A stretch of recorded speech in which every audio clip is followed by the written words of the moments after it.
In this episode of Gear Modder, we're going to talk about the Gerber LMF2.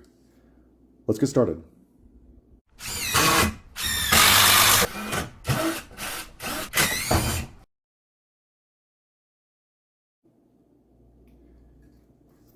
Gerber LMF2, out of the box, has a number of great features. You get an emergency hammer, you get a glass break, you get a built-in knife sharpener here in the sheath, which is really neat. So just out of the box, again, great blade. It's also electrically insulated, so the handle is electrically insulated from the blade. So if you accidentally or on purposely cut a live wire, you would not get shocked. So and it's designed that on purpose. But just a great feature to have, especially if you're thinking of purchasing this knife for an urban situation or setting, some kind of urban disaster, and there could be a possibility of accidentally cutting a live wire. Maybe think about being in your car or something like that. Then it's a great feature to have. It's a feature it's better to have it and not need it than to need it not have it. But I wanted it to do a little bit more. So first, let's talk about the sheath, just some things I did to the sheath. And I have a couple of these knives, so I'll bring out some of the others here in a moment. But the first thing I'm going to talk about is the belt loop. It's a really solid belt loop, will not come off once you have it attached. What I didn't like about it, though, is I had to undo my belt every time I wanted to remove my knife. And so a number of different ways to solve for that. This one seemed to work the best for this particular knife. What I did was I took a Molly compatible belt clip like this, and I just chopped off that end piece there. And it's the correct width to fit on this nylon backing for the sheath. So I took that piece, cut it to fit, and then I put a hole in it, and then I added, this is the Tops belt clip. So if you have a Tops sheath, comes with one. You can also contact Tops, and you can purchase these separately as well. So now I can add it to my belt or remove it without having to undo my belt every time. This is extremely secure, will not come off. Just like with any Tops sheath, or if you already have this clip, if you need to make an adjustment, always turn it clockwise, just so that the screw doesn't come undone. Also, a little Loctite helps a lot too. On my LMFs, I like to add zip ties, just because you'll never know when you might need one. This is my bug out bag knife. This is my car knife. I usually keep it in my car whenever I'm taking road trips. And I usually have zip ties in here as well. But recently ran over something and it damaged the plastic piece under the tires or near the tires. So I took the zip ties out and patched them up. The screws had come out or something like that. And so a couple zip ties, fixed it right up. So it's good to have, especially again in an urban type setting. It never hurts to have a pair of zip ties. Going to the front of the sheath, some of these things are they're not mods, they're just additions. My Titan cord, which I like to keep with all of my knives. This is, again, the Charade Fire Steel. Again, I've had great success with it, so I usually carry one of these on my knives. The big thing, I think, with the sheath, this actual part of the sheath here, is the retention mechanism. So if you look at the original sheath, it came with this hard plastic piece here. The thought, I think, when designing this knife was that it would have 3 pieces of retention, 3 points of retention. So 1, 2, 3.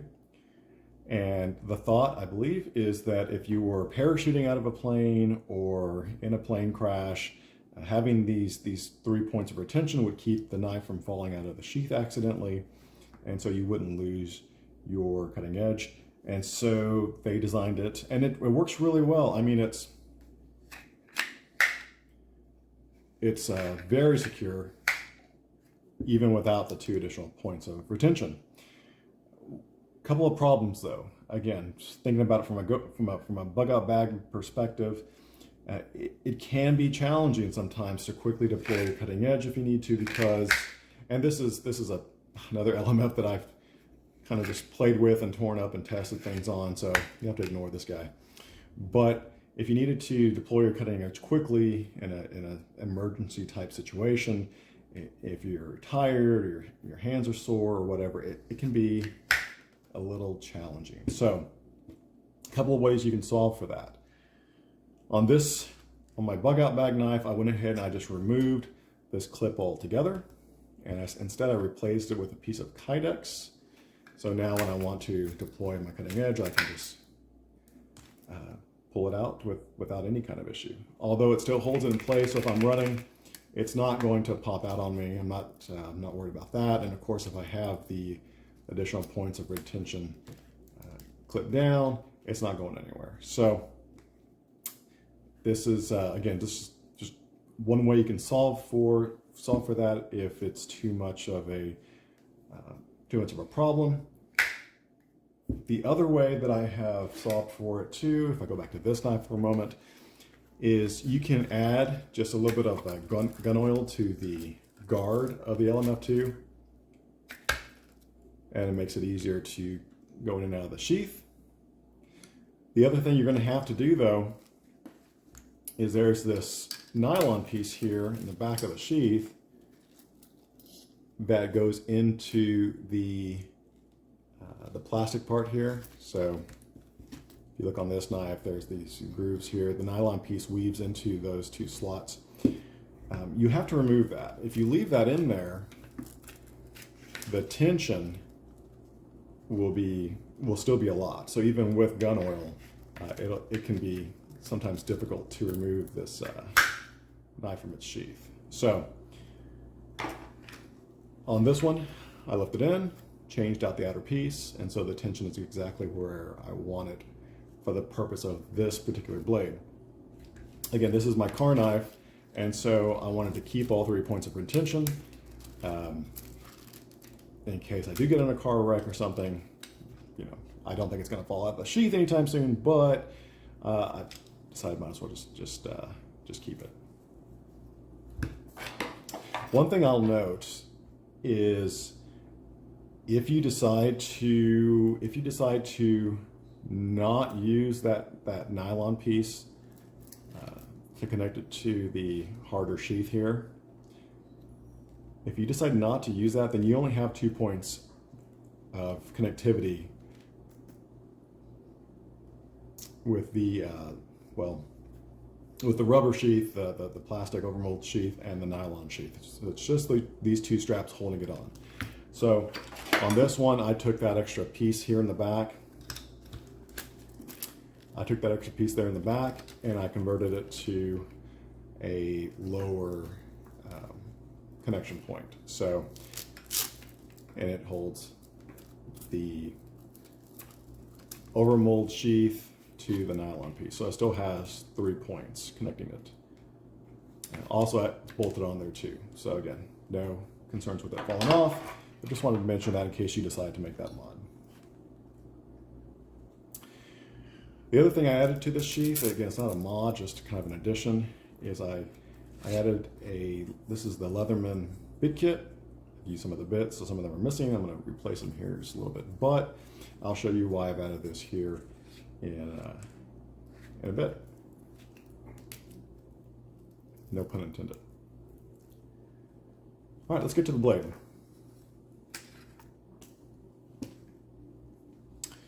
If you see my other videos, you know that I am a big fan of notching sawbacks. I know a lot of people aren't. Everyone has kind of their own thoughts on it. But for me, the way I use my knives when I'm hiking, camping, or whatever, I use notches a lot. Putting up a hammock or making traps or scoring things. It works great on scoring bone or PVC pipe. This little notching tooth here, see if I can get up in there.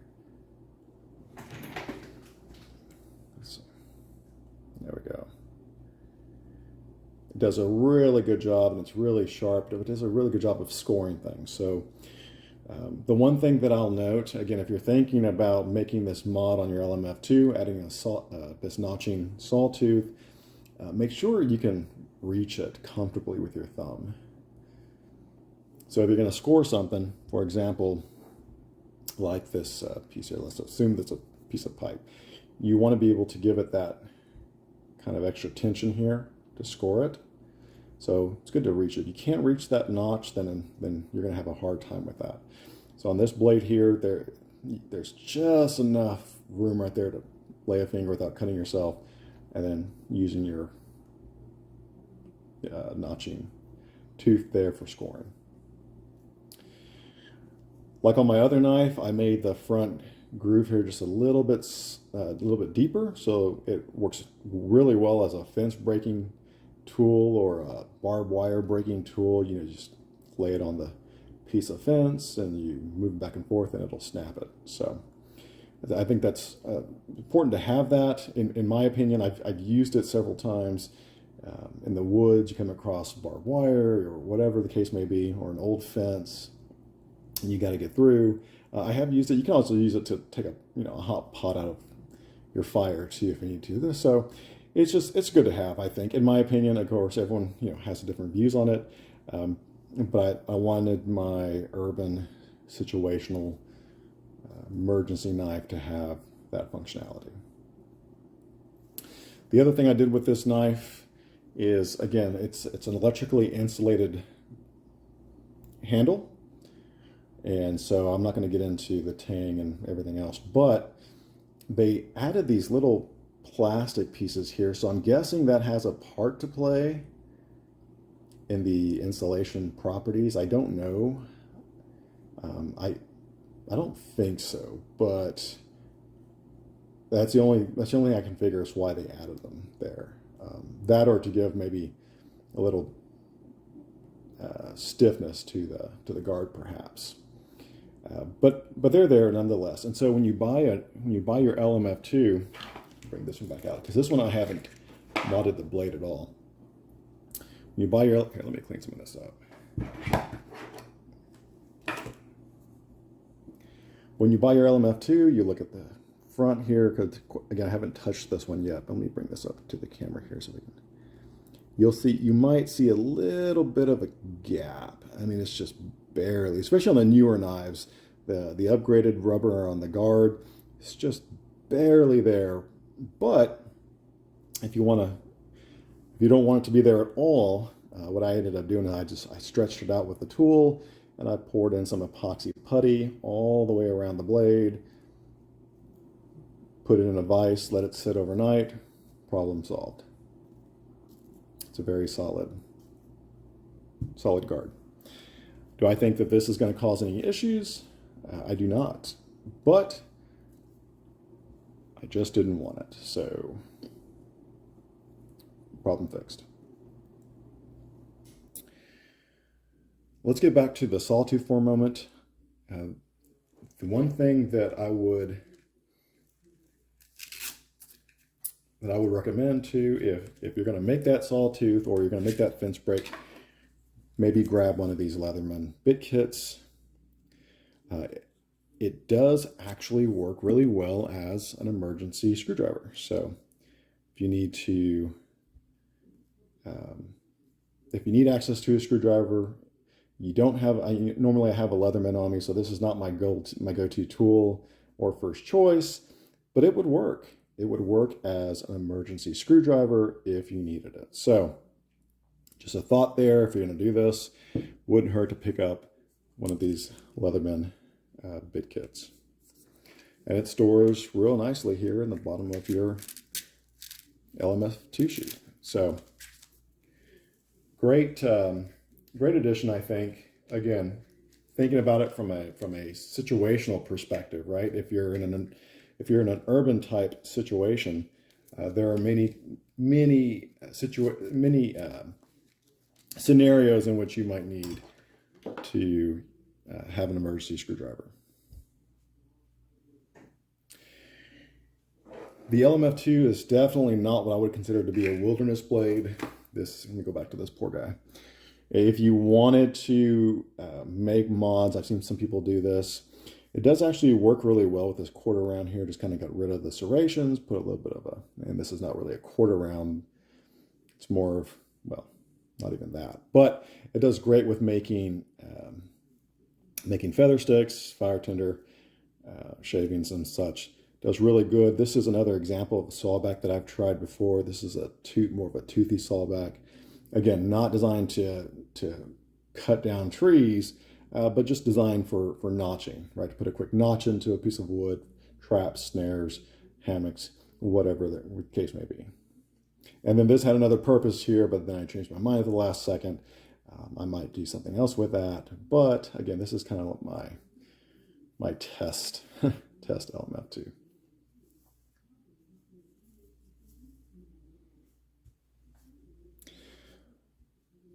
That is it for the mods to the LMF2. I love this knife. Again, if you're looking for a bug out bag knife, something into keeping your vehicle, or especially if you live in the city or near the city, this is a great blade, especially because of its being electrically insulated. You just never know. If you're in the woods, of course, you have no need for this, but in the city, you know, there could be a need. So good to have. But that's it for this episode of Gear Modder. Please let me know if you have any questions. If you like this video, please don't forget to hit the like and the subscribe buttons. And until next time, this is Gear Modder signing out.